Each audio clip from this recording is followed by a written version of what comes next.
Thank you for tuning in to another episode of Bucks of America podcast. I am your host, Jeff Vance. Tonight's guest is another podcaster, oddly enough.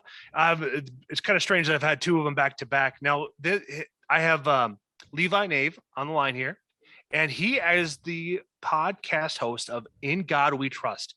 And he actually does readings every weekday. And then you can always check out his newest recordings on pretty much every platform that's available out there. So Neil Levi reached out to me and wanted to collaborate, and I said, let's go ahead and do this. So we both have the one common. We have two things in common. We our love for Jesus Christ, our Lord, and we also have our hunting in common. So Levi, why don't you tell my audience a little about yourself, sir? Well, a little background on me is I grew up in a small town, Gilmore City. I actually went to Humboldt, and that is right north of Fort Dodge, about 15 miles for anyone that's listening locally. And I do know that you're from Boone, right, or around there? No, I am from Osage, Iowa. So Osage, okay. I'm northeast of you, but I've been to Okay. Fort Dodge. Okay, yep. So yeah, I went to high school at Humboldt.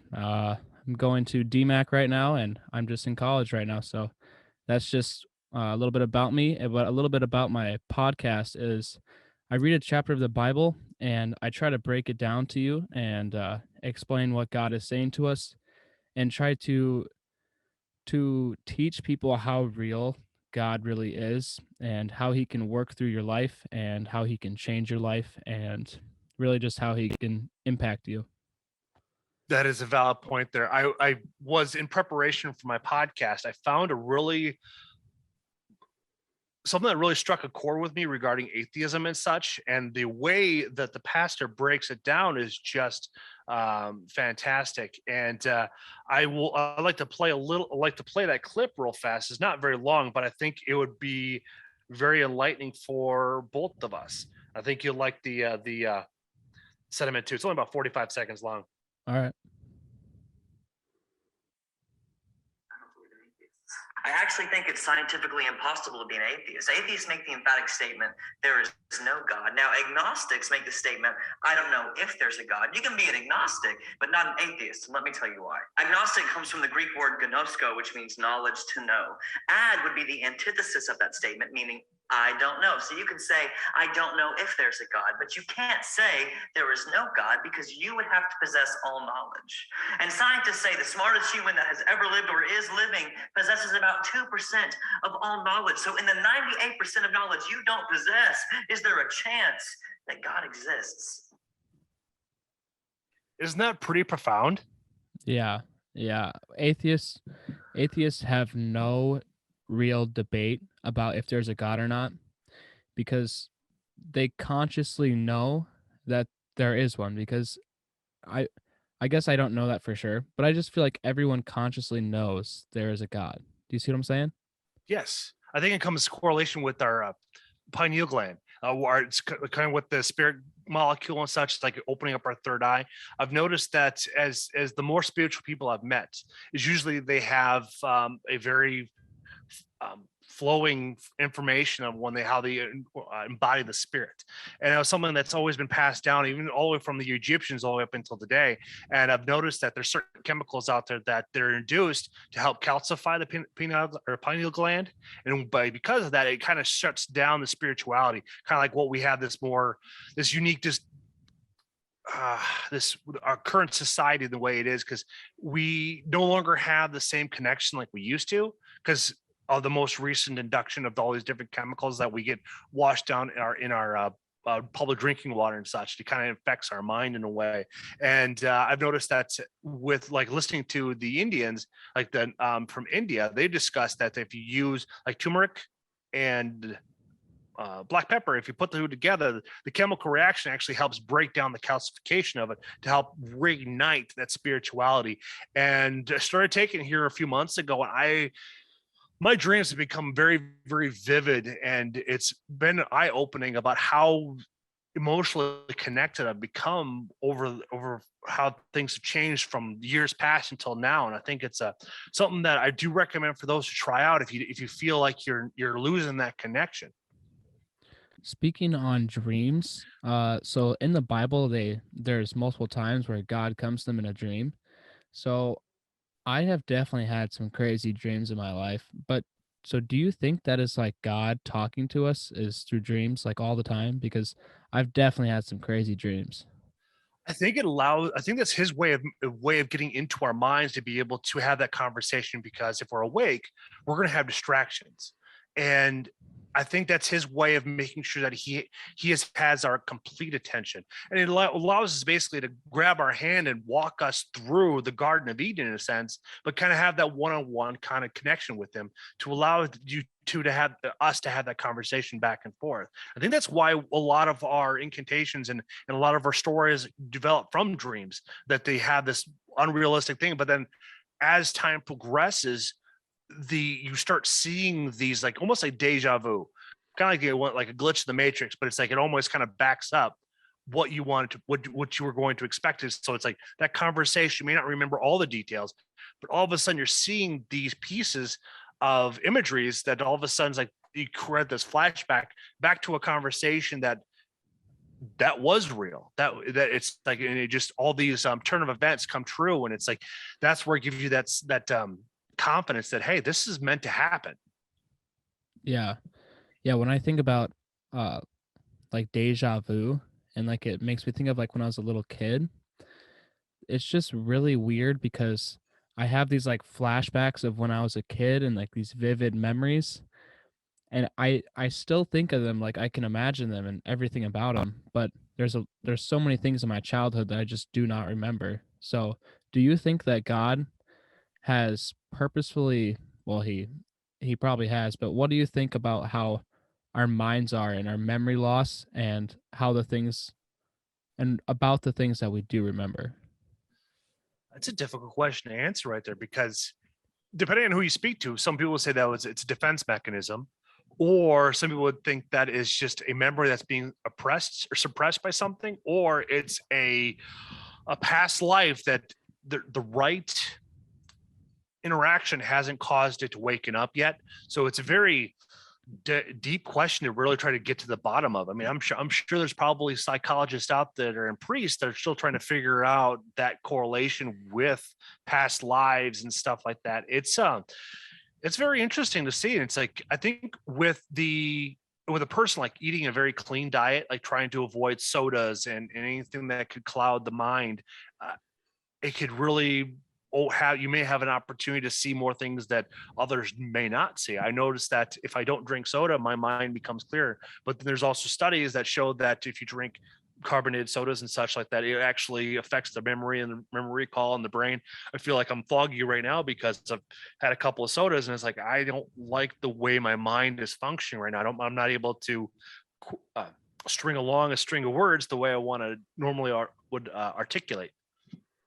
Yeah, and when you speak of clouding your mind, I think of like people that actively like vape, smoke, or drink. That is the ultimate clouding your mind. When you actually are like addicted to nicotine, it's definitely a complete cloud of your mind, and I've experienced that, and I know when I was off nicotine, I feel like I just I just I think completely differently, and it's not like I was on it incredibly hard, but I can just tell the difference. Have you ever experienced that? See, I've never smoked cigarettes because my growing up, my parents were both uh, 1 to 2 packs a day type folks back in growing up in the 80s and 90s. Oh So wow. because it's like I still grew up in Iowa when we could still smoke inside a building. And it wasn't until the mid '90s when they started taking our liberties away and stopping that, because it's like when you notice when you start seeing stuff being taken away, that's when you start losing your own visual individual freedom, because it's like some of the stuff is identity. But I never really smoked. I shouldn't say never really, but it's like I do like cigars, but it's like in the past several years I don't smoke cigars anymore. But it's like I never smoked nicotine often enough to actually have any mental fog so Okay. I'd say it's tough for me to relate to that.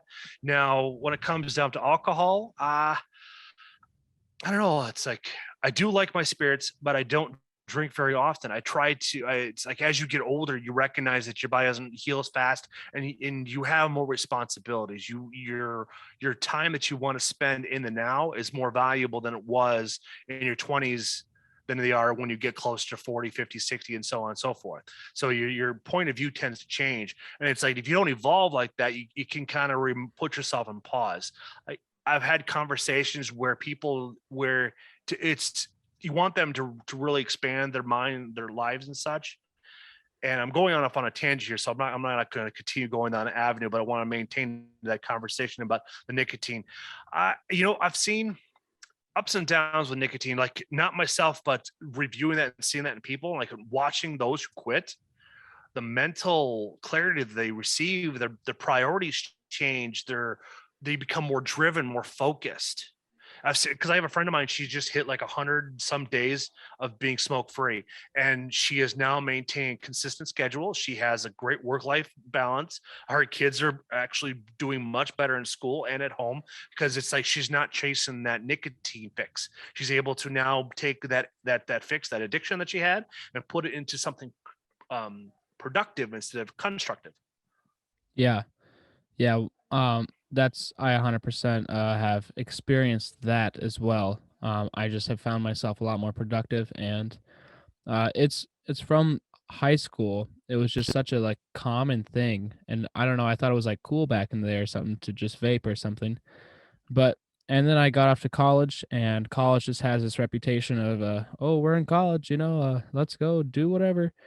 So I just was in a bad habit of like drinking and vaping, and then I just was like, all right, I know this is pointless. There's literally no point to any of this at all. So why don't I actually just stop, clear my mind, and see what I can do? And then I can just tell that God finally, not God finally, God was with me all times, but I finally came to God and said, I don't know what to do.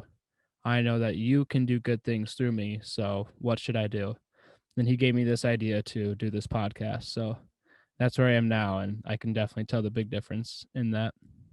That is a great assessment of your experience of just changing, because my college was almost 20 years ago now. So it's like, the thing is that when I experienced it and when you experience it now, nothing's changed. That freedom is newfound, and it happens with all young adults and such, where they're no longer underneath the parents' rule, where you actually have structure and discipline.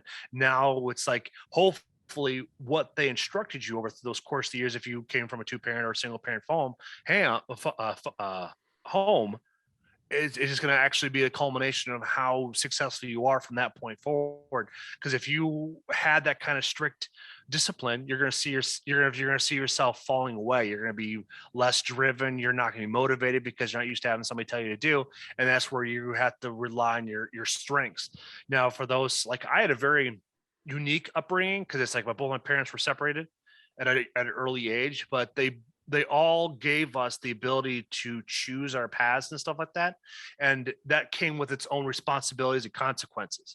Now, what I mean by responsibilities is that it's like, if I wanted to have a vehicle, I had to pay for my insurance, I had to pay for gas, stuff like that. So that required that certain amount of discipline. That's like, I need to have X dollars in a month to pay for this. And then it's like also making sure to go to work on time and stuff like that to maintain my habits.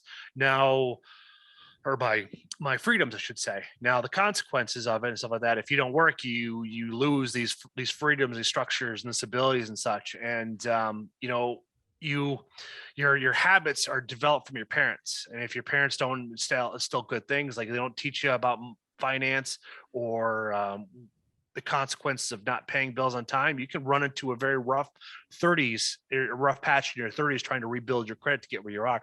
Luckily for me, my dad was always very well grounded in the South. He was always very well disciplined, getting up at 4 o'clock in the morning, getting to work on time, coming home and taking care of business. And then on my mom's side, it was a little bit more different. She was always working. And then it was all up to us to maintain, to getting everything all organized, and being the oldest in the household, you have a different perspective on how to overview everybody. Because it's like I had 3 younger siblings next to myself. So making sure that everybody's home, fed, and then kind of like having that, it's like you needed to have that kind of balance to understanding time and how everything needs to fit into that time between when you get home from school and when you go to bed. Yeah, I am the youngest of three older siblings, and so we are on different sides of the spectrum here. But I'm sure that we both have.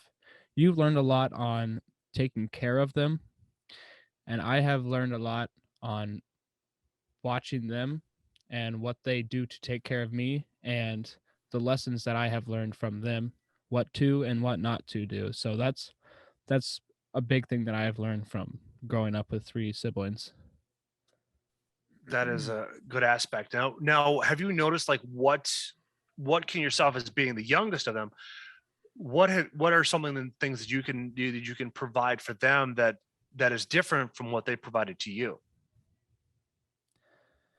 Ooh, that's a tricky question, but I feel like I definitely grew up uh definitely differently from the oldest two, and that's because my parents were a lot more strict, and it was their first two kids, so I can't blame them. I mean, a parent, what do you really know what to do at first? But I feel like my parents really uh started to learn how to take care of their children. Well, they got a lot. I don't know how to say this because I don't want to make it sound like they're bad parents. They're amazing parents. They did a great job raising us, but they definitely learned a lot as they went down the ladder. So I feel like I was taught a lot of things, and I feel like they could learn some things from me, but I don't know. It's hard to say. It's a tough question. It very is, because now it's like now I'm in a parental role and stuff like and such. So it's like looking at how they helped me out and what to do. Because when there is no instruction manual for raising kids, it's like the first few years are pretty easy. You just make sure it doesn't die. You just feed it, you clothe it, you make sure you Yeah. change all the diapers. All that. It's just as they progress and as they get older, and it's like figuring out what you need to incorporate, like what's going to provide that value to them, but also like not bringing your own childhood like memories to and your own struggles like that, because like there's stuff that I've seen myself say stuff that is like, this is not something that I should be doing because it caused me X. So it's like you have to heal yourself from inside, so this way you don't pass down your own resentments from your previous parents, or from your parents, or from your interactions with your siblings. So that is a big thing that really takes a priority in a parent's life, because it's like you do not want to put your regrets into them. You do not want to put your past transgressions into them, because that's negativity. It's a negative impact for them. And what I found with the Lord is that I'm able to focus my like analyze what's going to come out before I say something, because I don't want an experience get triggered in my mind that I went through with my mom, my stepdad, or my father. I want my daughter to have a more of a well balanced individual, not as a parent, but as an individual, because I'm also human too. I'm not perfect by any means, but I want to let her know where I'm coming from is a good place, because it's like you're going to be in my shoes someday, and I don't want you to build resentment towards something that I said to you now. And at being she's only 8 years, she's 8 years old, so it's a very impactful time. I mean, from five until till the end of time, it's so they absorb so much information, and a lot of it comes through nonverbal too as well. So it's like a having yourself, like looking at yourself in a magnifying glass, can allow you to it's a tough point of view to be in, because you don't want to belittle them, but you also want to encourage them. And it's like it's just a unique balance, because you could see them, but one thing you want to do is you want to allow them to experience things. And if they're doing dangerous things safely, you just got to allow them to walk through that. It's like kind of climbing on jungle gym. You know, when they're climbing through the monkey bars, they can fall down, they can hurt themselves. But if they're doing it carefully, they're learning, they're paying attention to their limits. So all you can really do is be reactionary, because you don't want them to in the future not take a leap of faith, because that's essentially what they're doing. They're trying something that they don't know if they can accomplish it. And if I step in and tell them, don't do that, it's going to satisfy my nerves, but it's not, it's going to stunt their growth, because as they're swinging, they're learning how to channel that momentum, move from one monkey bar to the next monkey bar. If I jump in there, it's going to shut all that stuff down. So it's like all I could really do was like, hey, just advise, just to, hey, like focus what you're doing. So this way, then you don't have any side distractions where something could happen to them. So just like it's all you can really do as a parent is like just have them focus on that one task and not be distracted. And I think that as a person grows, that could help them out. So this way, then if they're finding their niche or their passion, their true love, then they can filter out all the other distractions.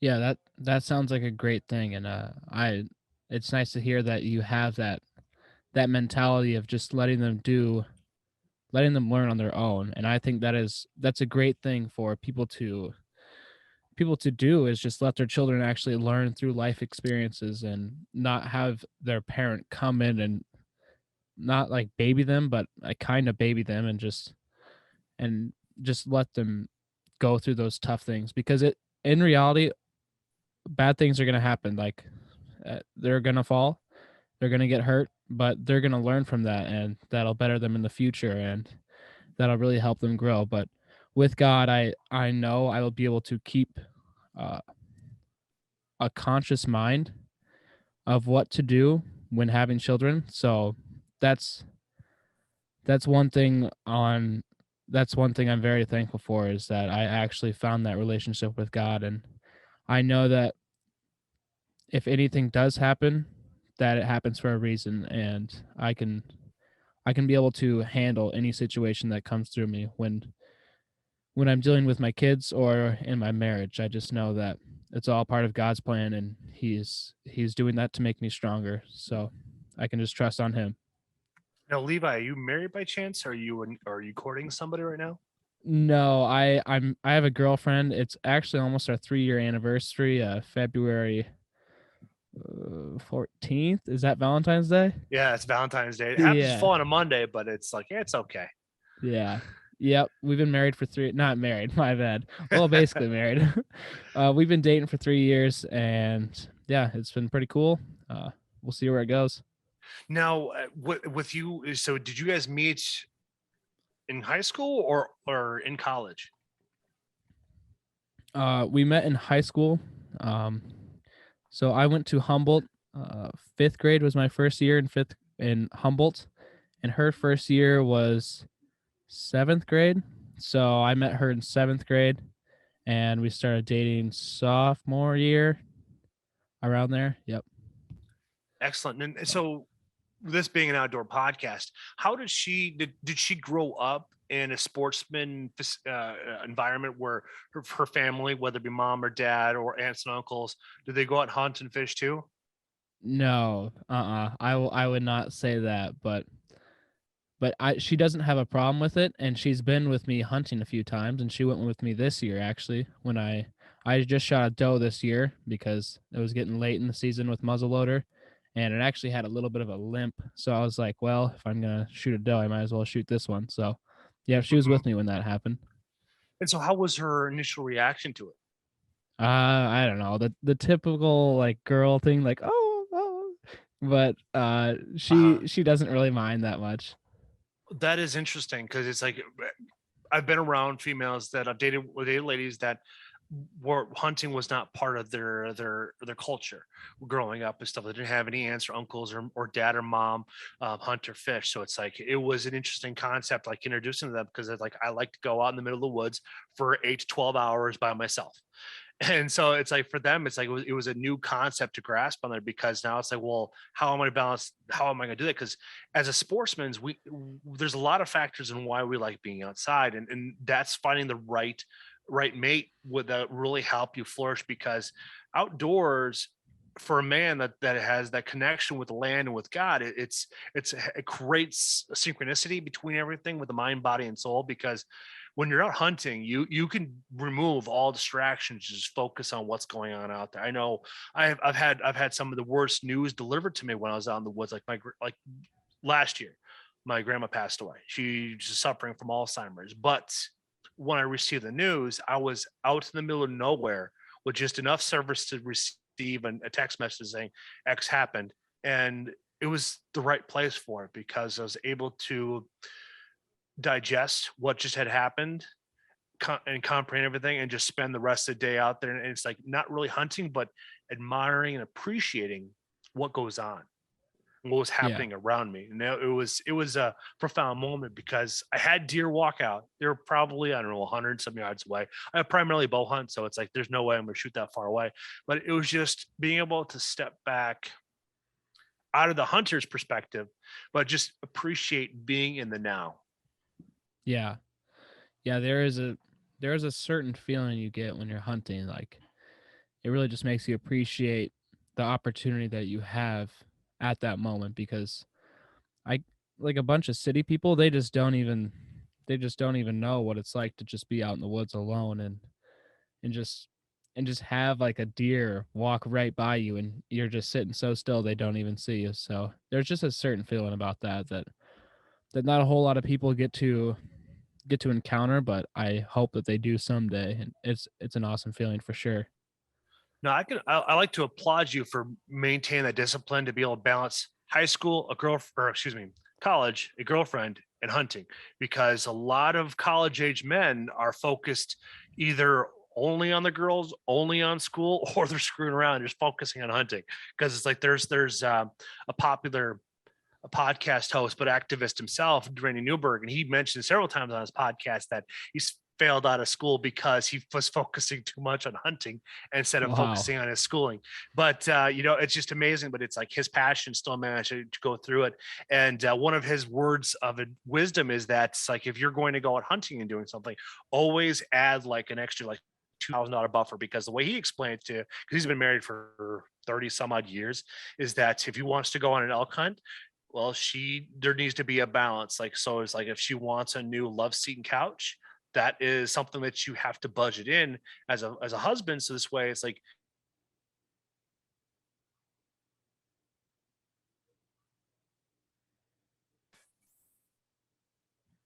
good old Sorry. Zoom. That's Yeah, all it right. just cut out there. It crashed on me too. It's like, what the heck is like this happened to me in my last podcast too. It crashed on me. I don't know what's going on with Zoom, but it seems like Yeah. as it's more and more people utilize their services, Zoom just seems to like randomly crash. And it's like I do my podcast at night because a lot of people that use it are done working for the day, like especially when Yeah. they have like 20, 30 people in one room. But yeah, Yeah. it's getting back to Randy Newberg, is that it was one thing he stressed in his relationships is having a balance and making sure that not only your needs are met, but her needs are met too in her own specific way. Yep. Yeah, and I gotta admit, I'm definitely not getting out there as much as I should, but I'm trying to when I can. But yeah, I I really hope that I can get in the groove of going more. But I do try to go, and I do have a lot of fun doing it. But I've never thought about that with balancing balancing that with my girlfriend. So I'll have to think about that. But I have realized when I do like a little surprise thing for her, then she usually does something for me. So then it balances out. So I mean it makes me feel good. So I guess I'll have to Mhm. think about that more. Yeah, it's something like I got lucky. My wife likes to hunt too. I mean, she's got her own bow, she's got her own rifle, she's got her own pistol. So it's like us going out hunting. It's like it's perfect. I married my hunting partner. I just got lucky with that. That's where she'd like to do. It's like she wanted to do it. She grew up in a hunting culture in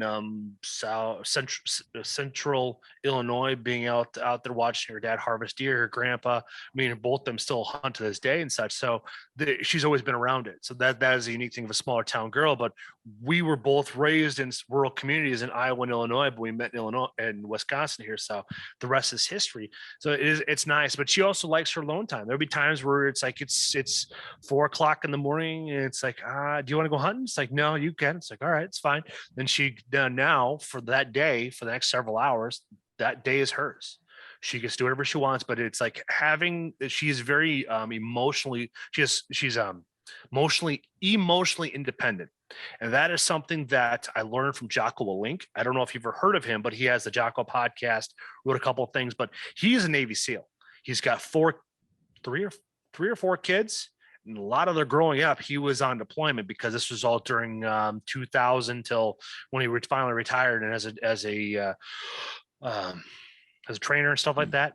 it's like his wife is somebody to be able to manage all the kids while he's on deployment for 14 to 18 months, maybe less. He's special forces, so it's like his assignments may not be nearly as long, but he's going to have more assignments than normal. But having that type of strength to be able to allow him to go do that stuff is remarkable. And that's something that you got to look for in women, because I've noticed this is that as a person from a divorced household, is that, and also reflecting on this, is that our parents don't teach us how to be husbands and wives. They teach us how to be good parents, but not husbands and wives. And I think that falls on deaf ears, because with the industrialization of bigger cities and people having having two parents working, we lose that dynamic, because all we see is our parents between their 8-hour shift and they go to bed, and it seems to fall apart. And it's something we as adults have to pay attention, or continually crave knowledge on it, using the Bible as influence, but also using our other senses to learn more from other folks on what they do and do not do. Yeah, I feel like people could really, any problem they have could just go towards the Bible, and it really will answer any problem you ever have. And I I'm definitely going to be leaning on it my entire life, and that is how I will be able to keep a steady mind. And that is one thing on my girlfriend. I I knew from the beginning that she was strong in the faith, and I knew that that was a good quality, or a big quality for me. And that is definitely a huge I don't know how to what leaning point, a huge factor in our relationship. And that's one thing that I do appreciate of her. That's good. And so now, does she participate in God We Trust podcast? Yeah, she actually runs the Instagram account. She does the pictures for it and schedules them. Oh, I perfect. She's doing a fantastic job. I know she really is. It looks really professional. I give her the verses on like a Sunday, and then she'll schedule them throughout the week, and it just works out perfect. That is great. The nice thing is too is like when I was talking he, uh, from with John last week, it's that he also does stuff with with TikTok, and so do I too. But I like taking, and some of my best performing videos is just having the voice, the voice to text or text to voice feature on, and just reading the Bible verse. You have to play around with it. You also got to make sure the verse you're giving and the background music is the right amount, the length of time. Otherwise, it will cut off what you're trying to say, or you have to monkey with some things. There's this way. Then when you're able to reproduce that content, not only on one platform but on another one, and it's amazing on how that works. It's like I'll take content from TikTok, put it into a reel on Instagram, and so all of a sudden it's 4,000 to 5,000 views on it, which is fantastic. And you're having a really creative picture with your branding. It's kind of works hand in hand, and especially when I select a verse from the Bible, it's always at random, or I'm looking for a theme. The nice thing is with today's technology, with it being digitized, you can put in influences like, hey, you put in a keyword search, or you're putting in a feeling or something surrounding the notion you want to get to, or something that I'm feeling at that moment. I think I like this one. I'm going to go with this, and then this is how I'm relating right now. And when it comes out, it's like it's not for anybody else except for me and the person that's listening to it. If it resonates for them, then my selection did its job. If it's just one person, if you have a few thousand listen to it, even better. Yeah. Uh-huh. I haven't really been active on TikTok, but one thing that I do want to do, anyone listening, you will probably witness this here soon. I want to find someone that can sketch out the things that I read. So then I'll post it on YouTube and TikTok. So then there'll be like little cartoons of when I'm talking, and then I'll be like just reading the story, and then they'll just going out and going along with it. That would take some time and energy, because I've seen people do it with Joe Rogan, Yeah. and that is whoever does is just a fantastic, because like there's multiple people that do it, and it takes them a long time just to do one episode. Because I went to school for animation, And it's no easy feat. From whether it be 20 years ago to today, you're still trying to get the gestures down and getting the value, the audio to sync up for what you're writing. It takes a lot of back and forth, and it's not an easy process. So when you do put something like that in your mind, you're going to want it to be like 7 to 10 seconds, maybe 12 seconds at most, because this way they're going to be able to get it out quickly. Because otherwise, what you're talking about and when it comes out will be at two different states, two different stages. Yeah, it's just a new thought that God definitely gave it to me because it's a way to grow this, and I know I pray for him to grow this, and I just think of ideas and ways that it can grow, and I know it's all from him. But that is just one idea that I had today in class, and I know it's going to take a lot of time, but once I get it down, I'm sure that I'll be able to get it to where I can get it efficiently. And because just like with a podcast, at first I was really busting it, but once I got into the groove, I was able to just figure out a few small things that could help a lot. And once you learn those, you're just in the clear. So that really helps. Very true, because we both use Audacity for our editing software, and the best part about it, there's a lot of tutorials out there on how to maximize it, how to utilize it, which is great. Because as any podcast, or if anybody's trying to move into a different aspect of creation, it's like finding a program that has a really good community around it to teach you how to use it. That's going to save you the most amount of time, where you can go from zero to hero pretty quick, or something that's pretty efficient. And I have over between, I used to have, at one point in time I was running 3 podcasts. Now I just have the one, but Oh, wow. between everything I have almost 200 episodes, and I'm making it work.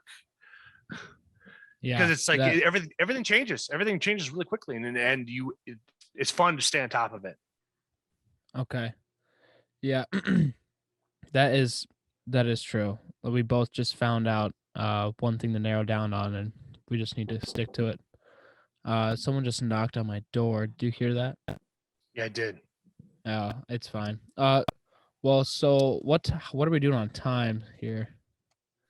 We're coming up on about, I don't know, 30 minutes or so.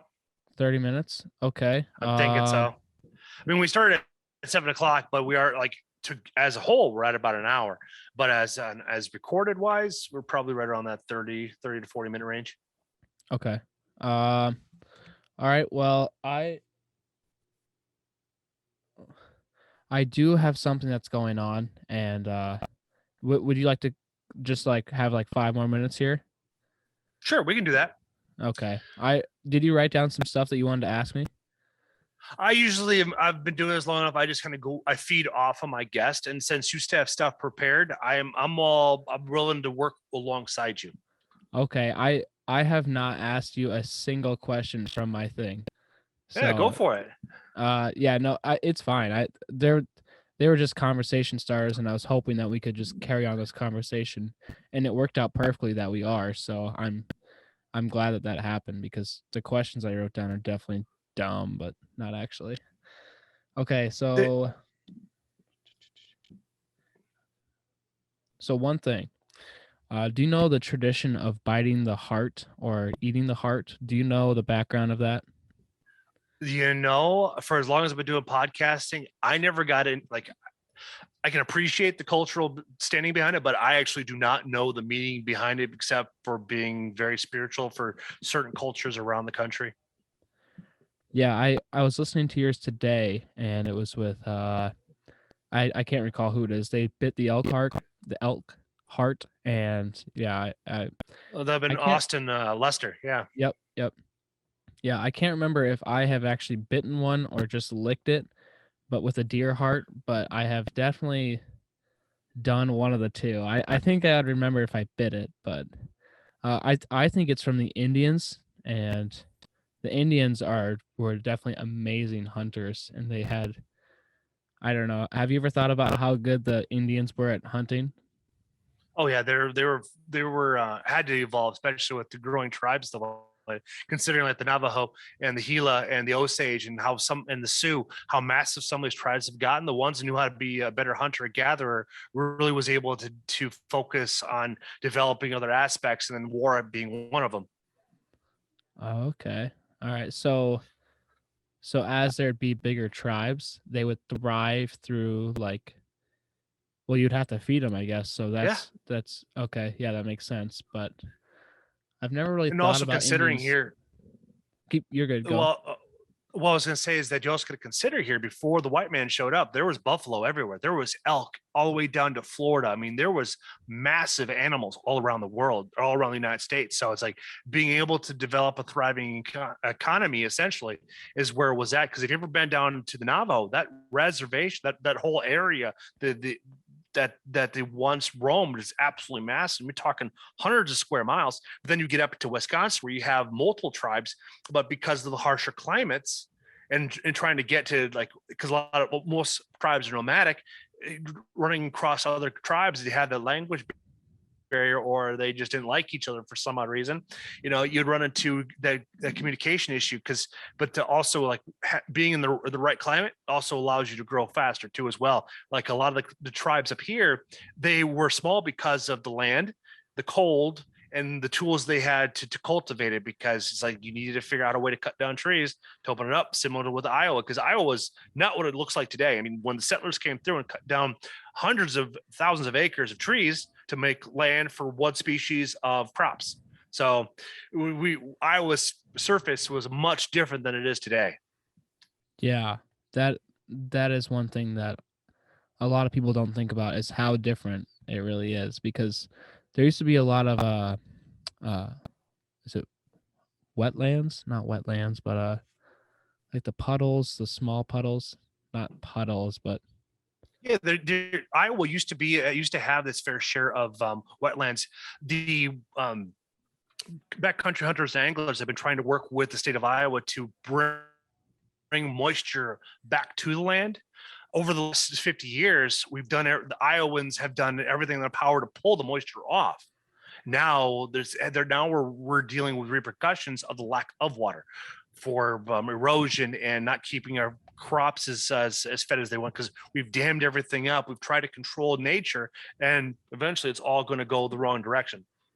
And so, yeah. it's very interesting. If you look up Hal Harrigan, his podcast, if you look at you just kind of do a keyword search with Iowa, there's a couple of them in there where he talks about Iowa and their watershed problem that they had, that they've done so good at removing all the moisture from the land. Now got to put it back into the land.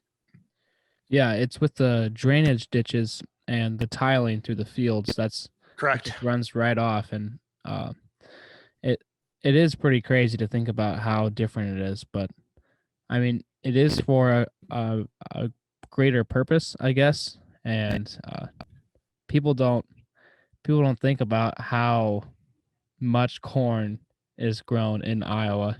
I guess people do, but we are like number one in the world, and it's just pretty cool to be in there. And yeah, my family actually farms, so I've grown up with my dad has taught me a lot of things, and I don't know, it's been something else just learning about it. Yeah, my dad grew up on a farm. He had over 200 acres tillable land. Then his dad was a sheep shearer in the area. He'd go around like that, and he also worked with the Amish and such up in northern Iowa. I have some friends down in Waukesha. They have over 200 acres down there still being tilled to this day.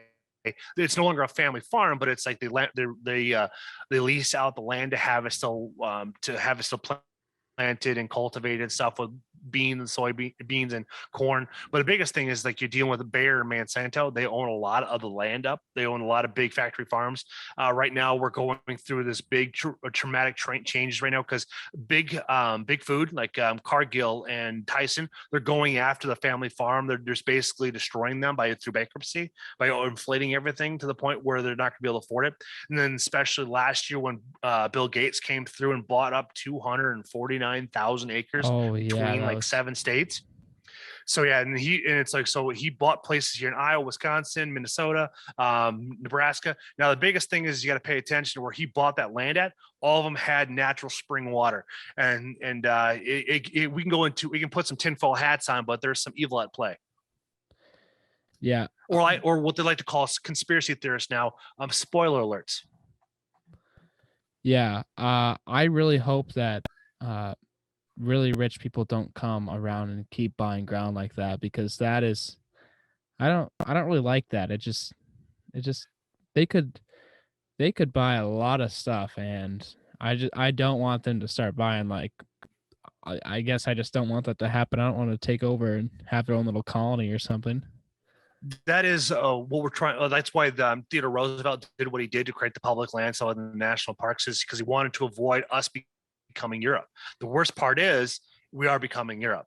Iowa bounces back and forth between 49 and 50 when it comes down to public land access. There's not a lot of opportunities, but then what runs into an issue with having access to land is insurance. Because just because, like Levi, you give me permission to hunt in your land, and let's say I happen to get injured, I'm not going to sue you because you gave me property to hunt in Iowa.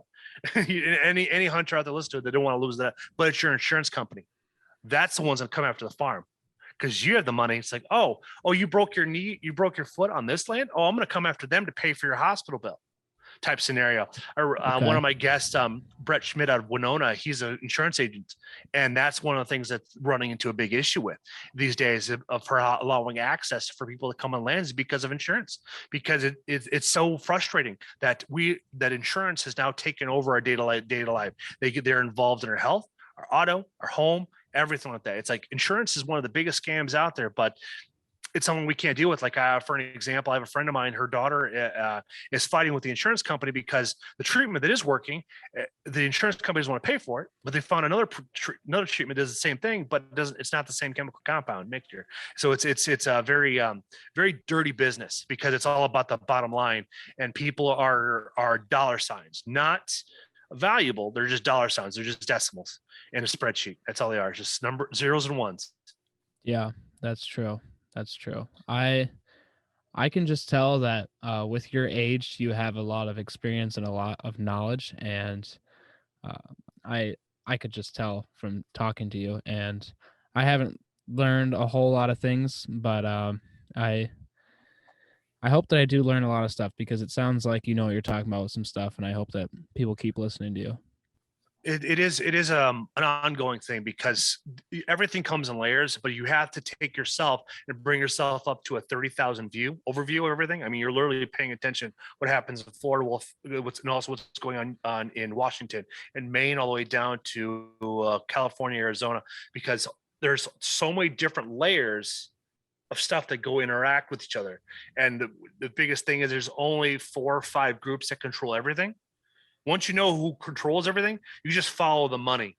It's like they say, root of all evil is money, and it's like it really kind of it trickles up in a sense because it's all being controlled and such, and it goes deep into the family archives of going back to the pharaohs and stuff. Like, there's a lot of old money that resides in Italy that goes back thousands of years that kind of dictate and control stuff. So, but it's learning Yeah. all the information and unlearning what school teaches you, because school has a narrative they need to push because their goal is to create employees, not free thinkers. Kind of like what George Carlin was. His whole thing was is his biggest advice to give anybody, his biggest sentiment is question everything, because everything history is only told by the winners. But what is the story? What is the story that the winners are hiding up to how they achieve that victory? Yeah, That's what you got to understand. that is true. And when you said money is the root of like all evil, I thought of when Judas betrayed Jesus for 30 silver coins. And once he realized what he had done, he threw those coins back in the temple, and he was like, "Take this money. It's guilt. It's blood money. I have nothing to do with it." But here's one thing I read just this morning, and it was so the soldiers that watched Jesus, that witnessed him come out of the tomb, and the angels, the ones that died, well, they died, but there were some that ran off, and they came into the city, and the elders and the chief priests told them to go tell the people that sorry, one second. So they told the people to say that the disciples came and took Jesus' body, and it says, and this story has been widely circulated among the Jews to this very day. So because of that money, they Jews to this very day think that Jesus has not come because he has not risen from the dead. So that is why Jews think that the Christ has not come yet, is because of that right there. And it's because of money. So that's just something relating to that. And that right there can go into a deep dive into theology that you can get lost in, because the way the Judaism and Christianity have fought over the centuries about who's right and who's wrong. And it's like the biggest thing is all going to come down to how we work together to stop the real evil. It's like kind of like how we've seen with this uptick in child trafficking, stuff like that, like really trickling down the evil. Because like we have Ghislaine Maxwell. She was head of one of the most sophisticated sex trafficking rings out there, but there's so much money and so many influential people that are tied to her, and Jeffrey Epstein goes into the parliament and goes into the royal family. So it's like it stretches all of it. And plus, on top of the two, the papacy has had relations with child sex trafficking for centuries. Now it's just like we as the people got to look at the leadership structure and like, well, the problem's here. We, the people, are our own heroes. We got to rise up to take that down, that patriarchy. Now, what will replace it? Who knows? Yeah. There's a lot of stuff going on, but in reality, God is in control, and He has a plan for everything. Exactly. So do you have anything? Well, I was just going to say with that closing thought, with that sentiment right there, is that the right people are knowing what's going on, and they're organizing, and things are going to change. It's going to take a while, but things are going to change. Unfortunately, which will change the good thing, because God's put his the toughest, has given his soldiers the toughest battles that have not been fought yet. Yeah. Yep. There's definitely very strong leaders, and I hope that they do take control and clean up the swamp. So, yeah. Amen to that, sir. Yeah. Thank you, Levi, for coming on. I wish we had a little more time to chit chat, but this has been a lot of fun. This is completely different what I'm used to experiencing, but this was it's nice to see that you're doing very, very well in your studies, and you maintain that discipline of that work-life balance, and maintaining your strive to live to the Bible as best you can. Yeah, it was great talking with you. If you ever want to do it again, I'm for sure down. Oh yeah, let me know. We'll chat offline then. Okay. All right. Sounds good. Well, if you're still listening, thank you for listening. And if you're listening on his side of things, come check out my podcast. I really just try to help you get closer with God and build that relationship with Him and experience Him. And yeah, that's all. Likewise. And I'm going to post all this information in the show notes regarding his podcast. So you can go check it out and listen to his daily sermons. Thank you, Levi, for coming on the podcast. Thank you. You're welcome, sir.